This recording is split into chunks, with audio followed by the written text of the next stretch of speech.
Bonjour à toutes et à tous, bienvenue, c'est Sens Public, débat, chronique, reportage et expertise de nos invités. C'est ce que je vous propose tous les jours à 18h et 22h sur Public Sénat avec une émission 100% actu aujourd'hui. Et d'abord, cette audition de François Bayrou devant la commission d'enquête parlementaire sur les violences scolaires, notamment à Notre-Dame de Bétharram.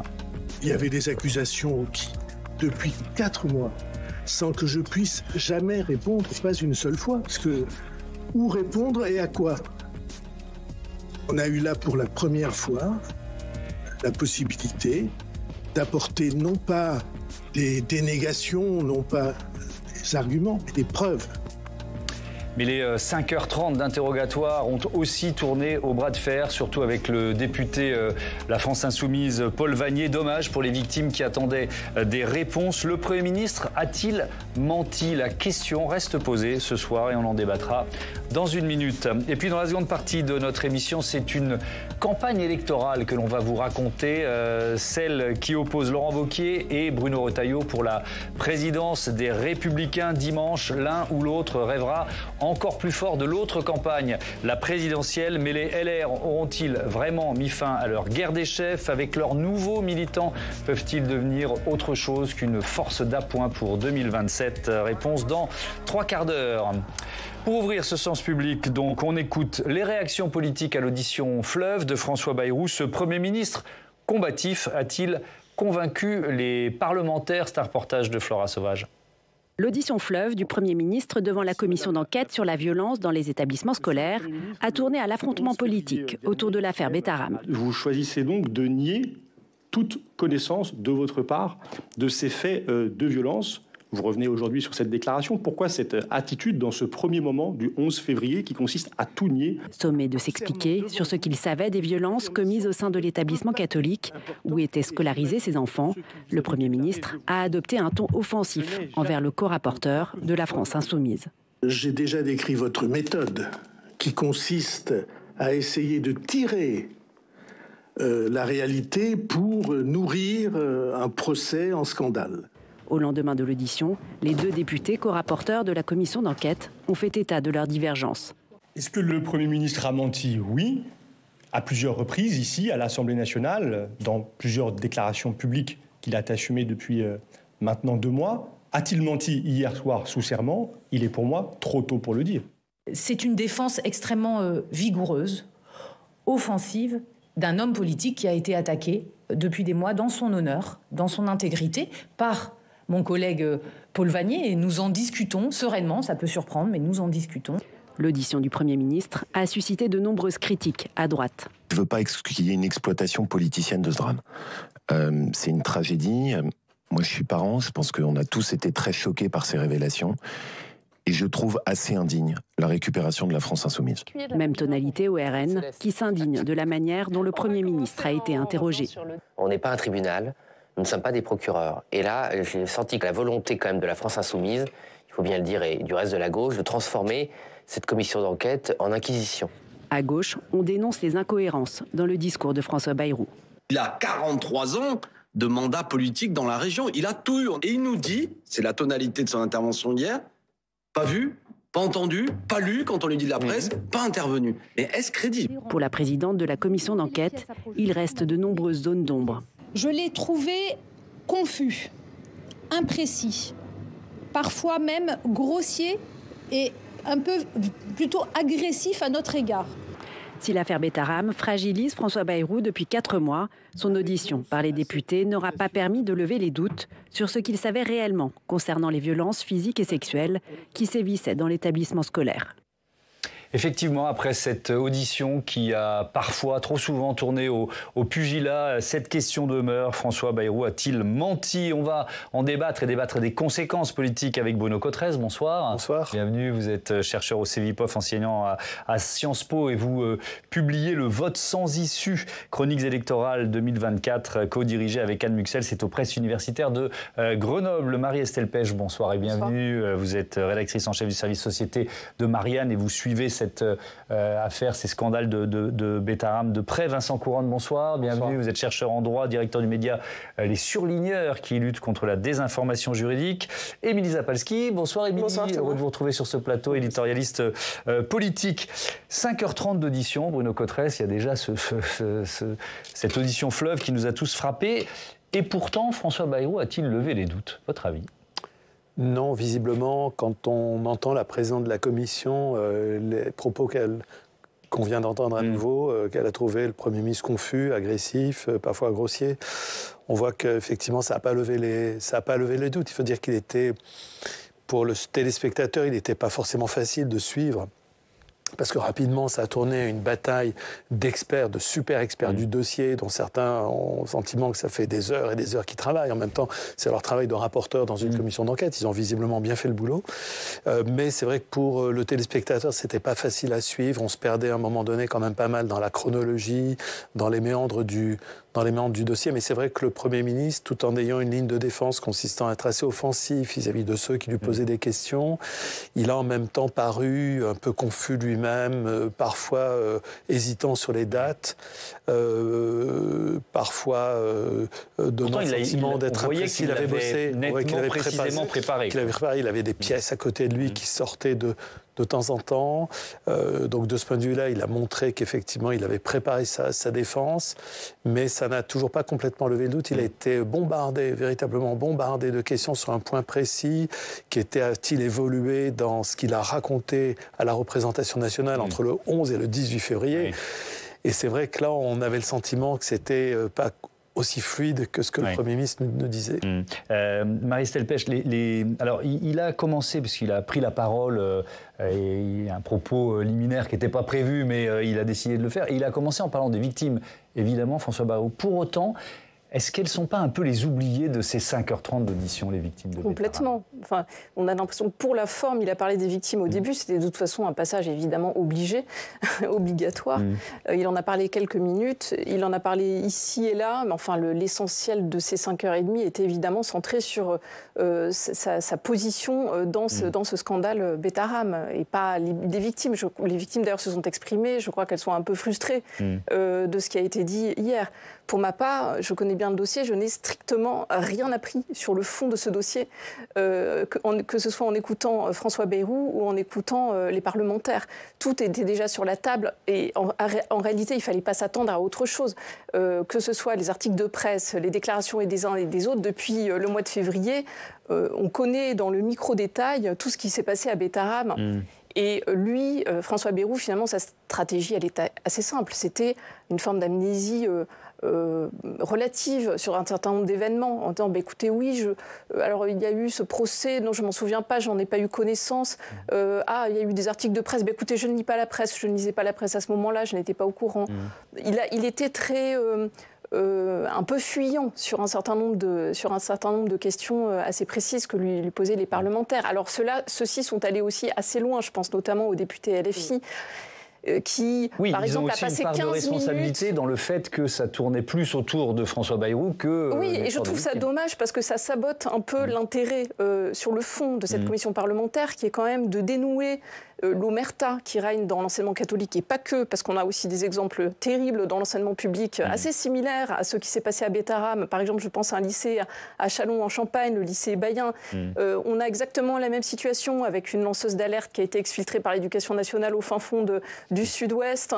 Les élèves qui n'ont pas été entendus alors qu'ils parlaient, la hiérarchie qui n'a pas agi. Il y a des leçons à tirer de ce MeToo de l'Éducation nationale, on est bien d'accord. Cette absence d'attention, d'écoute de la hiérarchie, des signaux d'alerte faibles, etc. On n'a pas l'impression que ça va être résolu. Finalement, que propose Bayrou, c'est de créer une sorte de... Oui, on va y revenir là-dessus, d'autorité indépendante. Oui, qui a l'air quand même très très flou. Ouais. Bon, ça, on y reviendra évidemment, ça fera partie de notre débat, ce sera l'un de nos chapitres. Vincent Couronne, c'est quand même la démocratie en action. On peut aussi essayer de positiver un peu. On a aussi assisté à ça.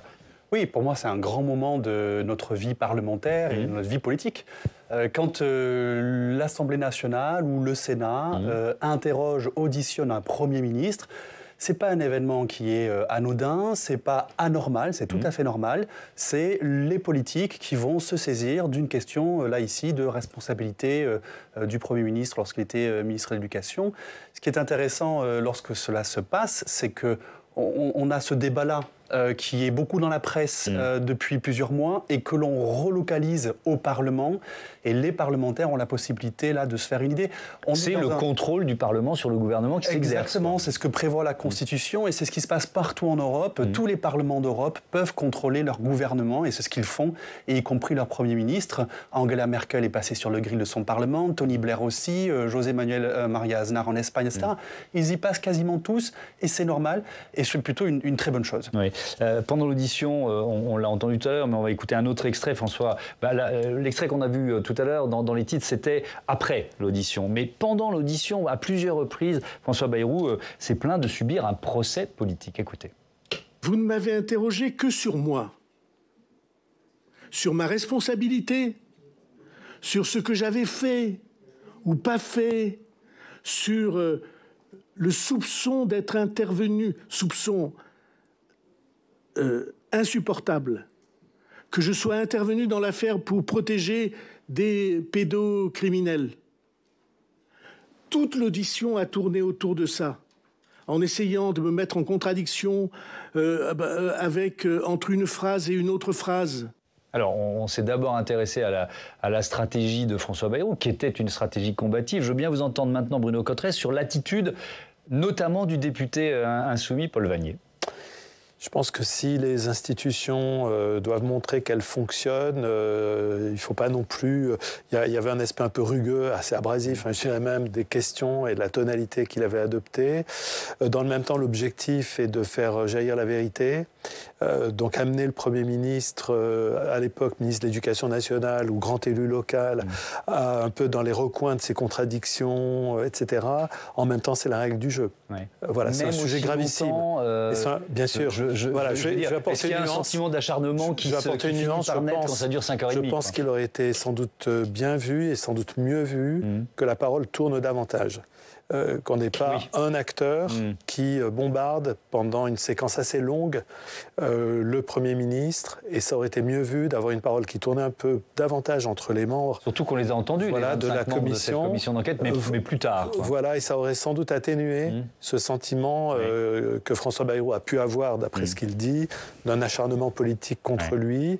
Après, on voyait que le député Paul Vannier avait particulièrement préparé l'audition et qu'il connaissait presque par cœur le dossier. On avait le sentiment des fois qu'il connaissait encore mieux le dossier que François Bayrou lui-même. Donc on voyait quelqu'un qui était totalement immergé dans son dossier et qui, de ce fait-là, connaissait tous les recoins et essayait d'amener le Premier ministre dans les recoins des contradictions. Émilie, un mot, je vous redonne la parole juste après. Oui, je pense que quand même, il y a un peu des deux.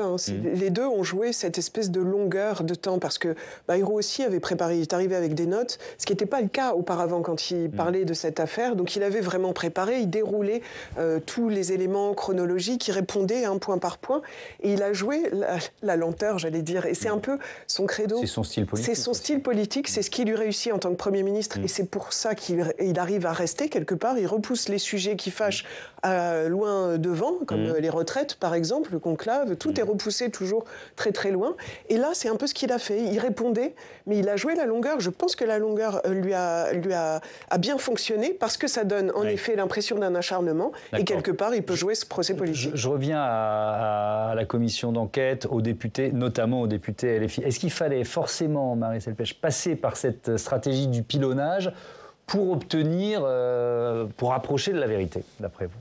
Alors, moi, je pense que le député Vannier, qui effectivement connaît très bien le dossier, s'est un peu perdu dans des détails. Par exemple, on a parlé pendant 15 minutes pour savoir si François Bayrou avait rencontré sur un chemin ou dans son salon le juge Mirande, qui était un des juges impliqués dans l'affaire. Bon, ça avait à peu près aucun intérêt, je pense, pour le grand public qui ne connaît pas dans le micro-détail cette affaire. Je ne suis pas sûre que l'on ait approché davantage de la vérité à l'issue de ces 5h30 qu'avant. Moi, ça, c'est mon sentiment. Je pense que, encore une fois, tout était déjà sur la table. Oui. Ce qu'on a vu, c'est plutôt un spectacle politique entre un député LFI très abrasif et assez virulent, évidemment, et qui ne cache pas sa volonté de déstabiliser François Bayrou, et un François Bayrou qui lui aussi était dans l'attaque, mais en même temps fuyant. Et finalement, les détails du dossier, est-ce qu'on a vraiment appris quelque chose? Non, encore une fois, absolument rien, mais rien. Et c'est assez décevant finalement, quand on connaît bien et l'enseignement catholique et tous ces sujets de pédophilie, etc., de voir à quel point on est plutôt dans une forme de spectacle. J'entendais des gens hier qui disaient... On pourrait dire que cette cause méritait beaucoup mieux. Voilà, je regardais ça comme au cinéma, c'est fabuleux, 5h30. Bon, voilà. Et pour autant, Vincent Couronne, on va rappeler les règles d'une commission d'enquête avec une question subsidiaire. Est-ce qu'elles ont été bafouées ou pas ? Eh bien, ça, c'est, on va dire, la justice qui se prononcera peut-être après là-dessus, mais une commission d'enquête parlementaire, elle est constituée par les députés eux-mêmes ou par les sénateurs, avec depuis quelques années une innovation qui fait qu'elle se multiplie, c'est-à-dire que l'opposition a ce qu'on appelle un droit de tirage, c'est-à-dire qu'elle peut, une fois par session, demander la création d'une commission d'enquête. Et quand on est cité à comparaître devant une commission, on ne peut pas s'y opposer. Sinon, eh bien, il y a une peine d'amende, 2 ans d'emprisonnement maximum aussi. Et quand on parle, on témoigne devant une commission d'enquête sous serment, on ne peut pas mentir ni omettre d'éléments qu'on a à sa connaissance. Sinon, là, c'est 5 ans de prison maximum et 75 000 euros d'amende. Et c'est déjà arrivé. Oui, effectivement, c'est déjà arrivé. On en reparlera, j'espère, dans ce débat. Mais je reste un peu sur ce bras de fer, là, qui est notre premier chapitre. Hein, parce que je vois derrière vous l'image de François Bayrou. Et on va faire un gros plan, parce qu'il y a ce livre, La Meute, cette enquête voilà, qui dénonce, on va dire, très critique sur le LFI, sur les Insoumis. Bon, évidemment, il avait prévu de l'utiliser. Et donc, ça veut dire que dès les premières minutes, avant même la première question de Paul Vannier, Bruno Cotresse, il choisit l'offensive, il choisit de transformer cette commission d'enquête en ring, d'une certaine façon. Absolument, il pose bien le livre bien en évidence. Le titre du livre, La Meute, va être raccord avec la stratégie du Premier ministre, disant qu'il y a une meute qui a été lâchée derrière lui et qui veut l'abattre. Il a d'ailleurs fait plusieurs références au contenu de ce livre en disant au député Vannier, vous-même vous êtes cité dans ce livre, vous et vos méthodes. Et donc du coup, effectivement, c'était rapidement, ça a tourné au spectacle d'un duel. C'était même mis en scène de manière extrêmement ostentatoire par les 2 acteurs qui, après chacune de leurs prises de parole, appuyaient avec beaucoup d'énergie sur le bouton de leur micro pour couper leur micro. Et ça me faisait penser à des joueurs d'échecs. Vous savez, quand ils appuient sur le bouton de l'horloge, clac, comme ça, on avait le sentiment d'assister à un véritable duel entre ces 2 personnalités. Paul Vannier, qui est peu connu du grand public, même si c'est un député très actif, il a sans doute gagné aussi pas mal de visibilité. Donc on voyait qu'effectivement la dimension j'hésite à dire d'un spectacle politique parce que le sujet est tellement grave, pour les victimes qu'il faut mesurer nos expressions, mais on va dire que cette dimension d'un combat, d'un duel était quand même très importante dans ce qui s'est passé hier. C'était parfois un peu... on est allé quand même parfois en dessous de la ceinture aussi, quand même, souvent. Moi, je pense à François Bayrou quand il s'attaque à la lanceuse d'alerte, l'enseignante. On va y revenir un peu plus tard, si vous voulez bien. Parce qu'on va commencer à effectivement se concentrer sur les... là, vraiment, un peu plus sur les faits, sur ce qui s'est passé à Bétarame et les questions posées autour de l'attitude de François Bayrou. L'une des questions centrales, c'est le rôle de François Bayrou quand il était ministre de l'Éducation nationale entre 93 et 97. Vincent Couronne, pourquoi pourrait-il être mis en cause s'il n'a pas dénoncé de faits délictueux à cette époque-là, notamment ? Parce que quand on est agent public, quand on est dépositaire de l'autorité aussi, on a une obligation, c'est l'article 40 du Code de procédure pénale, de dénoncer un délit ou un crime dont on a connaissance et de fournir à la justice l'ensemble des documents en sa possession. Si François Bayrou avait connaissance de faits illégaux, enfin délictueux ou criminels, il aurait dû le porter à la connaissance, saisir le parquet. Et bon, ce qu'il n'a pas fait à l'évidence. Et c'est un outil, ça, qui est très fréquemment utilisé pour ouvrir des enquêtes, pour pouvoir... alors, même si au niveau local, les fonctionnaires locaux, territoriaux, ont souvent un petit peu de mal à utiliser l'article 40 parce qu'au niveau local, on a souvent peur des représailles. Oui, mais de fait, même quand il n'est plus ministre, François Bayrou est encore député ou président du Conseil général. La règle de l'article 40 vaut toujours. Je pose cette question parce que quelques mois après avoir quitté le ministère de l'Éducation nationale, donc il est toujours député des Pyrénées-Atlantiques et président du Conseil général du département, c'est à ce moment-là, alors on ne sait pas exactement quand, Marie-Estelle Pech, qui rencontre le juge, l'un des juges chargés de l'enquête. Il rencontre le juge. Alors... Et lui dit ça ne s'est pas passé à cette date-là, ça ne s'est pas passé, c'était... Non, mais ce qu'il dit est exact. C'était la teneur de l'entretien, il la conteste aussi, etc. etc. Non, mais il rencontre le juge alors qu'un prêtre qui est l'ancien directeur de l'établissement Betaram vient d'être mis en examen. C'est public, c'est dans la presse, et il le rencontre 2 ou 3 jours après que cette affaire ait été rendue publique. Donc là-dessus, il n'a pas de la primeur de l'information, si vous voulez. On ne peut pas dire qu'il n'ait pas dénoncé quelque chose qui se serait passé. C'est établi depuis, il me semble, depuis le début des articles de presse. Hein. Même si il rencontre le juge, donc il y a une question de secret de l'instruction. Non, ce qui joue, c'est qu'on considère, Paul Vanier se demande si François Bayrou ne serait pas intervenu dans la procédure judiciaire auprès du procureur général, donc le supérieur hiérarchique du juge d'instruction et du procureur de la République, pour libérer le directeur qui était mis en examen pour viol, pour accélérer sa libération ou pour dire attention, ne soyez pas trop sévère. Enfin, voilà, comme il y a toujours ce soupçon du politique qui intervient dans le judiciaire. Ça n'a pas l'air établi, ou en tout cas, François Bayrou nie absolument toute intervention sur ce sujet. Alors, vous qui connaissez très bien cette affaire, vous nous dites les 5h30 d'audition ne m'ont rien appris, mais pour moi, par exemple, ou pour le grand public, c'était quand même assez éclairant. Et on va donc détailler tout ça grâce à Stéphane Duguet qui peut nous rejoindre sur le plateau de Sens Public tout de suite. Bonsoir Stéphane, bienvenue dans cette émission, puisque c'est votre première chronique pour nous, même si vous êtes déjà un habitué de l'antenne de Public Sénat. On va donc, grâce à vous, essayer de savoir ce que l'on a appris sur l'affaire Betaram, sur laquelle François Bayrou était interrogé. Et c'est une bonne question, Thomas, parce que vous en avez beaucoup parlé. Les échanges ont un peu fait oublier le fond de l'affaire, la forme de ces échanges. Alors après ces 5h30 d'audition, ce qu'on retient, c'est que François Bayrou, en tout cas, il maintient sa version. Le Premier ministre jure qu'il n'a rien dissimulé, qu'il n'a caché aucune violence. Les seules informations que j'ai eues étaient celles qui étaient dans le journal. Je n'en ai pas eu d'autres. Et j'ai les dates précises des articles des journaux. Et je n'ai pas eu d'autres informations, ce que votre question induisait. Votre question disait que j'avais reçu d'autres informations. Et pour moi, je n'ai eu aucune autre information que celle-là. Alors, il y a cette autre accusation, on l'évoquait à l'instant, à laquelle François Bayrou a répondu. Il serait intervenu dans la procédure qui visait le père Caricart, ancien directeur de Notre-Dame de Betaram. Ouais, une procédure pour viol. C'est le gendarme Alain Hontan qui assurait que François Bayrou avait demandé au procureur général de voir le dossier. Il avait été informé, selon lui, par le juge Mirande en charge de l'affaire. Réponse du chef du gouvernement.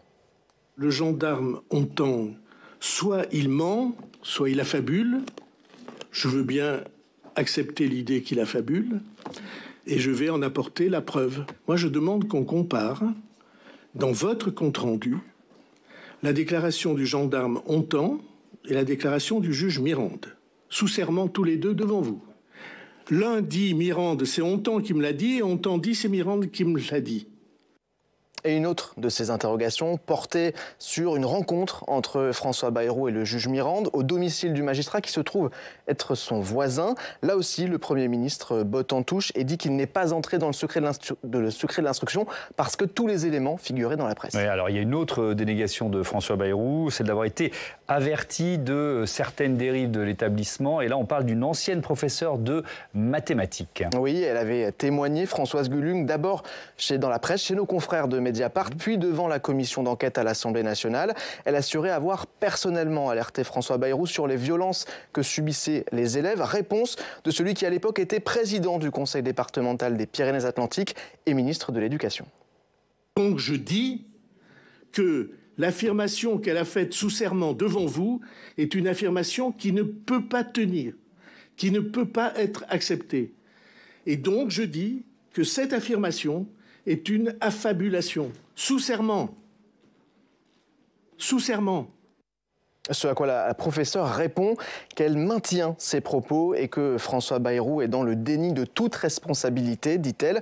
Après cette audition, Alain Esquer, qui représente les victimes de Betaram, a lui rappelé aujourd'hui que pour les victimes, François Bayrou fait partie des responsables de ce scandale, mais qu'il n'en est pas la cause unique. Merci beaucoup Stéphane. Alors vous aviez commencé à l'évoquer tout à l'heure, Marie-Estelle Pech, et je veux bien qu'on revienne sur cette professeure de mathématiques, parce que là, on vient de l'entendre, l'attaque de François Bayrou, elle est virulente quand même. Il l'accuse d'avoir menti, de fait. Oui, puis il va encore plus loin. Il accuse d'être folle, en fait, en gros. Il dit, d'un point de vue médical, il semblerait que l'éducation nationale ait considéré quand même que c'était à la fois une enseignante assez médiocre. Enfin, ce ne sont pas ces mots exacts, mais je synthétise, et en même temps qu'elle était un peu déséquilibrée. Bon, alors peut-être qu'elle n'était pas parfaite. Enfin, je veux dire, moi je ne la connais pas personnellement, Madame Gulung. Mais enfin, il se trouve que c'est la seule enseignante à Betaram en 40 ans qui ait écouté des élèves et qui ait tenté de faire remonter le fait que certains n'étaient pas bien, qu'ils avaient une tête pas possible le matin, que visiblement ils se faisaient frapper, etc. C'est la seule. C'est ça qui est plutôt inquiétant. C'est pas le fait qu'elle n'était peut-être pas une professeure excellente ou ceci ou cela. Et donc là, il est évidemment complètement à côté du sujet en la critiquant à ce point, me semble-t-il. Par ailleurs, elle a répondu, elle maintient tout ce qu'elle a dit, etc.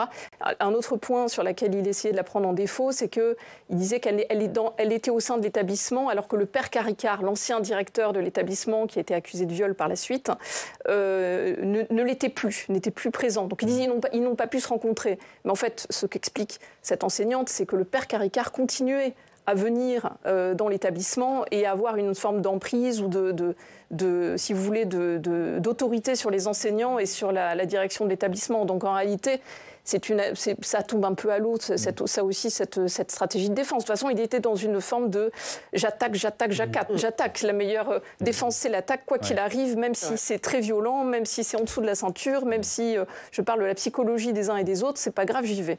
Bon, visiblement, manifestement, ce qui est sûr, c'est qu'il était mieux préparé qu'en février, c'est le moins qu'on puisse dire, où il était complètement vasouillard. Oui, quand il répondait aux questions dans l'hémicycle, à l'Assemblée. Pour autant, est-ce que ça fait avancer le dossier, etc. Moi, je ne suis pas convaincue je pense que les gens qui étaient du côté de Bayrou continuent à être du côté de Bayrou et ceux qui considèrent qu'il a fauté continueront à penser qu'il a fauté et que chaque camp reste convaincu de son côté. D'accord avec ça rapidement? Oui, clairement, la structure de popularité de François Bayrou, de toute façon, est assez basse en niveau. Il est autour de 20 à 25% grand maximum de popularité, ce qui est très bas dans l'historique des premiers ministres de la Ve République. Et par ailleurs, effectivement, je pense que l'opinion a déjà forgé son jugement d'une certaine manière, soit en l'exonérant partiellement, en disant bon, il a l'air plutôt de sincérité, soit au contraire en disant il est tellement hésitant et tellement confus que forcément ça cache quelque chose. Donc je pense qu'il lui sera très difficile d'inverser la tendance. Alors on reviendra. Ce sera notre dernier chapitre sur la question d'un éventuel mensonge et des conséquences qu'un mensonge pourrait avoir, conséquences judiciaires, mais aussi conséquences politiques. Mais d'abord, il y a un autre épisode, Émilie, sur lequel je voudrais qu'on revienne, parce qu'il a été aussi questionné, François Bayrou, sur cet événement qui avait marqué l'une de ses campagnes présidentielles, l'épisode de la gifle. Oui, c'était en 2002, donc c'était pendant la campagne présidentielle. Vous disiez, Bayrou était donc candidat à UDF. Il est en déplacement, sous haute tension, à Strasbourg, en plein quartier populaire de la Ménio.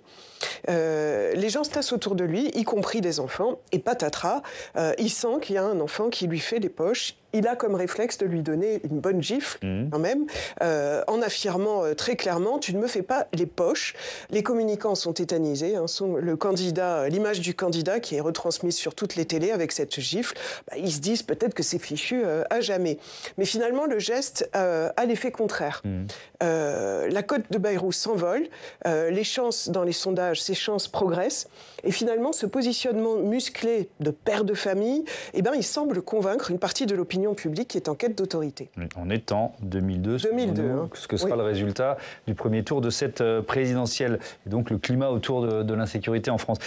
Pourquoi Paul Vannier, co-rapporteur de la commission d'enquête, a souhaité remettre ce sujet sur la table? Alors c'est un peu le problème, parce que on imagine facilement le raisonnement qu'il a pu avoir, créer un lien entre les violences faites aux enfants à l'Institut Notre-Dame de Bétarame, et puis avec cette pratique de la gifle facile, on va dire, du Premier ministre qui était alors candidat. C'est un peu tiré par les cheveux, si je peux me permettre cette expression, qui est un peu malheureuse. Alors, face à cette nouvelle attaque, parce qu'il y en a eu beaucoup et on l'a dit pendant l'audition, mais rien de plus normal, le Premier ministre s'est montré une fois de plus très très ferme. Ce n'est pas du tout une claque violente, c'était une tape, en effet, de père de famille. Pour moi, ce n'est pas de la violence, a-t-il déclaré en réponse à Paul Vannier, rappelant aussi qu'il avait soutenu le texte sur la lutte contre les violences éducatives ordinaires.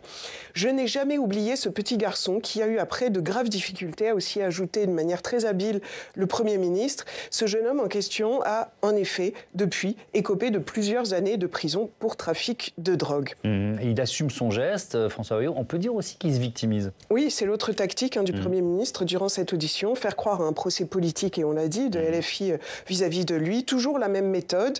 Vous essayez chaque fois de reformuler de manière scandaleuse ce qu'on vous dit, a-t-il asséné aux députés insoumis avant une suspension de séance qui était bienvenue.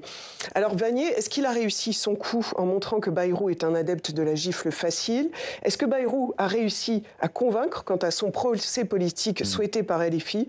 J'ai envie de dire, comme on vient de dire, c'est un peu un point partout, ça annule, ça s'annule. Et dans ce gloubi-boulga de données et de tentatives de coup contre coup, les vraies victimes ont été un peu oubliées. Et ce travail pointu et précis de la commission d'enquête, il est en quelque sorte un peu gâché. Merci Émilie. Dans une affaire comme ça, on entend souvent les arguments, c'était une autre époque, Vincent Couronne. Est-ce que c'est tenable, ça ? Je pense pas que ça soit tenable. François Bayrou a même parlé de mais là je ne parle pas de la gifle de campagne électorale, je parle de ce qui se passe, bien sûr, à Bétarame et dans d'autres établissements. Oui, pendant l'audition, il a parlé à un moment donné de méthodes un peu rudes qui avaient cours dans ces établissements il y a une trentaine d'années. Il y a 30 ans, c'était tout aussi intolérable qu'aujourd'hui. La Cour européenne des droits de l'homme, pour ne parler que d'elle, avait déjà condamné plusieurs fois plusieurs États, notamment l'Irlande, pour ne pas avoir agi face à ce genre de sévices. Donc on ne peut pas dire il y a 30 ans c'était quelque chose d'acceptable. Alors je ne sais pas ce qu'il dit, mais en tout cas c'était pas le cas. Sauf qu'il parle aux Français en disant ça, parce que même si effectivement sur un plan juridique, etc., c'est interdit, en réalité les gens, malheureusement, ça continue dans les familles, les gens donnent parfois des fessées, voire des gifles à leurs enfants, même si c'est formellement interdit. C'était certainement plus fréquent il y a 30 ans qu'aujourd'hui. Les nouvelles familles, les nouveaux parents font plus attention, je pense, à ce sujet-là, mais enfin, ça perdure. Et les réactions, moi, je les ai entendues hier, c'était « Oh bah oui, mais enfin bon, voilà ».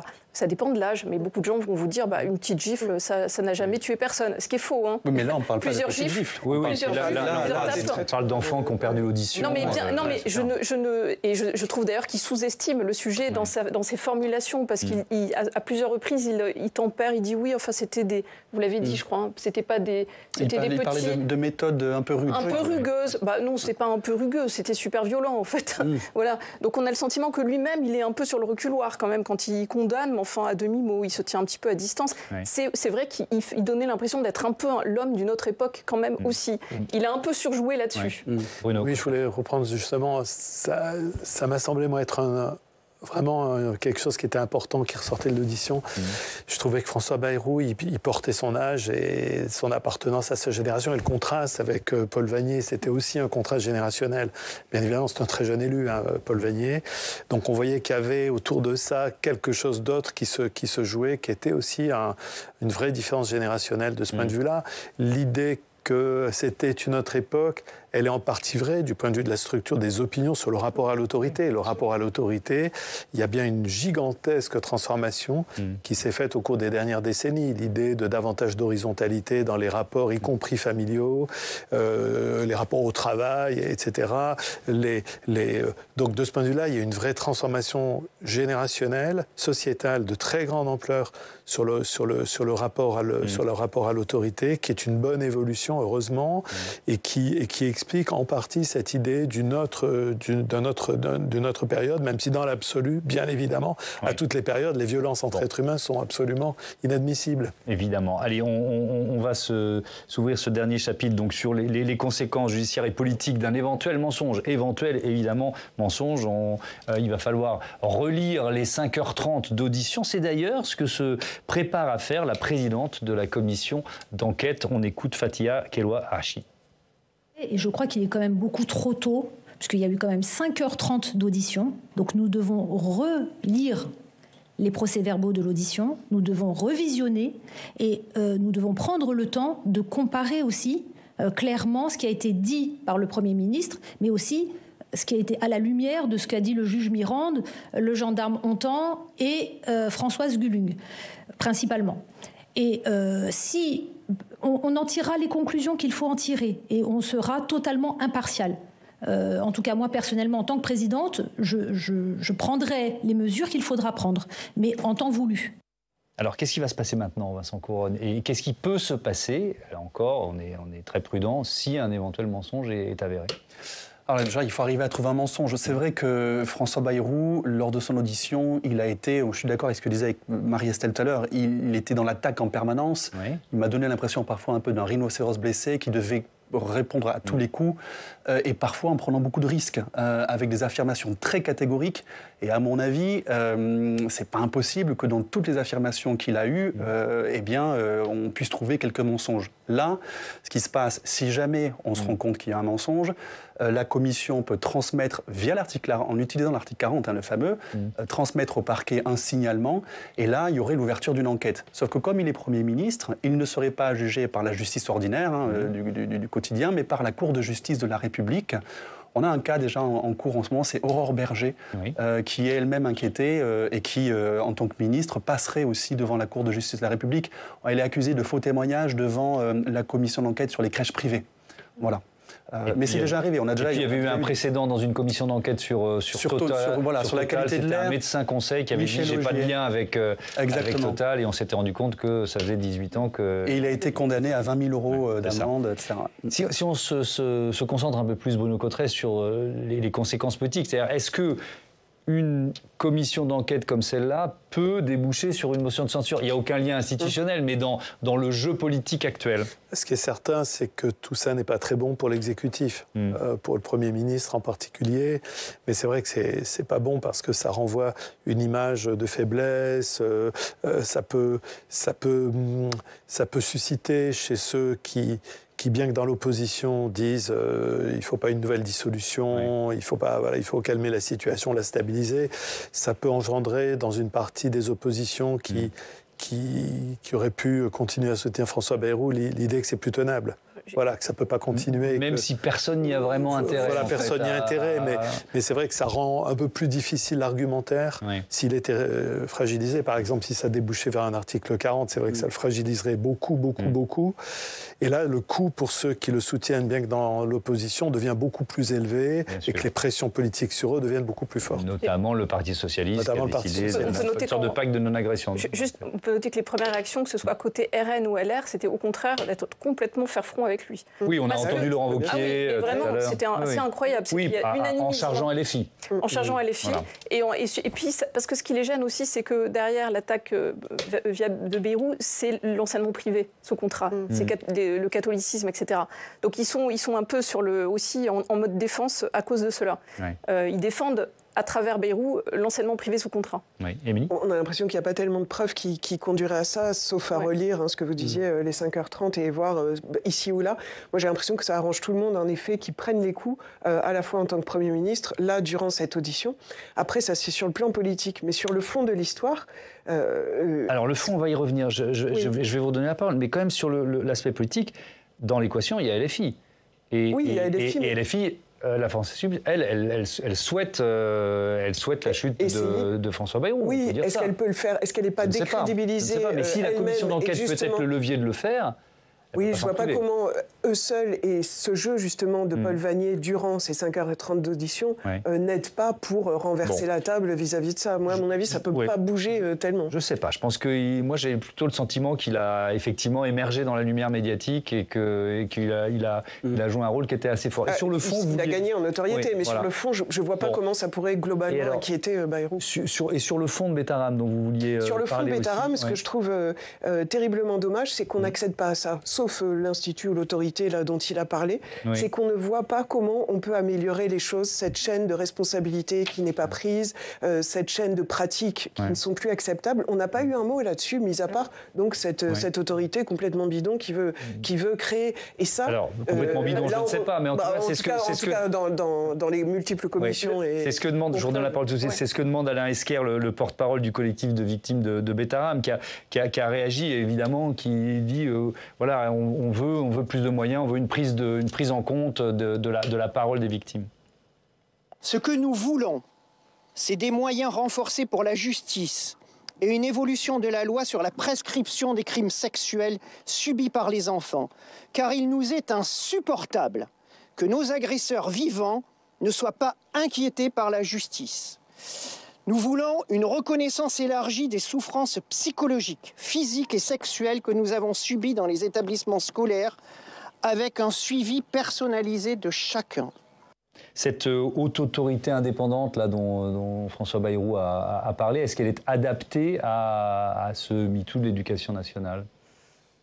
Moi, je pense il faut surtout que l'éducation nationale prenne les choses en main. Enfin, je veux dire, c'est pas une autre. Il faut pas quelque chose d'indépendant. Il faut que ce soit D'ailleurs, Elisabeth Borne, en réalité, et même avant elle, Pape Ndiaye, à la suite de l'affaire Stanislas, un établissement privé qui avait été accusé d'un certain nombre de choses, homophobie, etc. Bon, l'année dernière, a mis en place, a annoncé qu'elle allait renforcer, et même en fait, en réalité, organiser des contrôles sur l'enseignement privé sous contrat avec des inspecteurs, etc.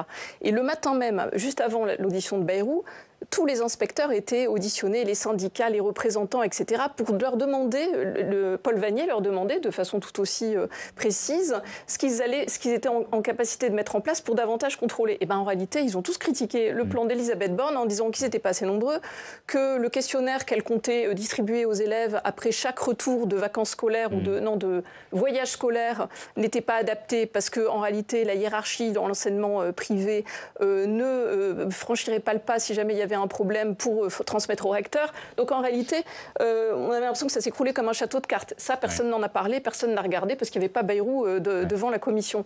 Mais ce sont finalement tous ces questionnements sur les personnels qui sont véritablement en main pour le contrôle, etc., qui sont intéressantes. Ouais. Si on veut faire progresser les choses. Ouais. Et alors justement sur les attentes des victimes de Betaram et des autres, parce que depuis Betaram, il y a des dizaines. Voilà, des dizaines et des dizaines d'établissements qui ont été cités, privés et publics. Peut-être plus privé que public. Mais parce qu'il y a plus d'internats dans le privé. C'est souvent lié à l'internat. Peut-être plus d'omerta aussi. Ouais, c'est souvent lié à l'internat. Peut-être que le public viendra plus tard, on ne sait pas. Et donc, ce que ces victimes attendent, effectivement, c'est une réponse politique. Sur quoi la commission d'enquête peut déboucher ? Parce qu'il y a des recommandations. Ça peut se transformer en proposition de loi, par exemple, Vincent Couronne ?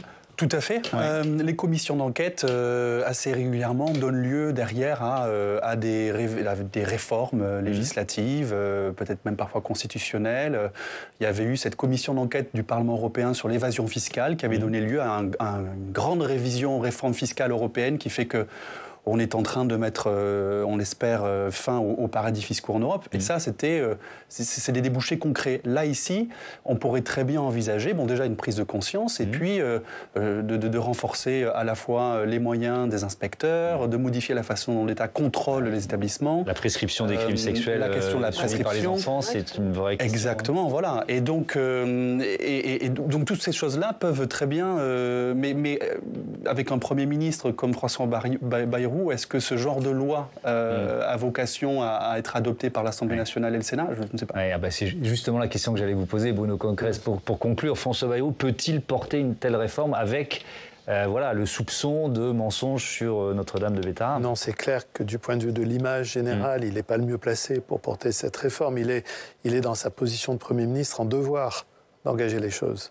Après, il n'est pas forcément le meilleur interprète, puisque lui-même est déstabilisé sur le sujet.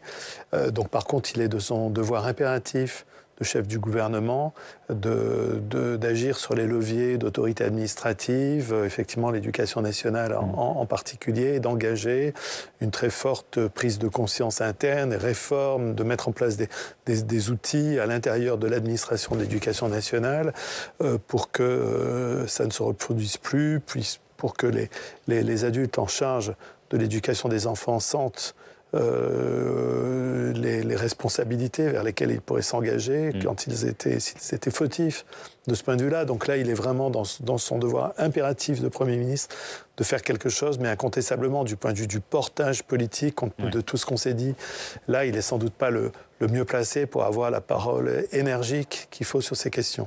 Merci beaucoup, merci à tous. Votre livre, Bruno Cotresse, Le vote sans issue, chroniques électorales 2024, est donc publié aux presses universitaires de Grenoble, co-dirigé avec Anne Muxel et puis Marie Sepech. Et Marianne. On vous lit dans Marianne, évidemment, voilà. C'est ce que j'allais dire. J'allais évidemment dire qu'on vous retrouvait dans Marianne. Et je vous dis à bientôt sur Public Sénat.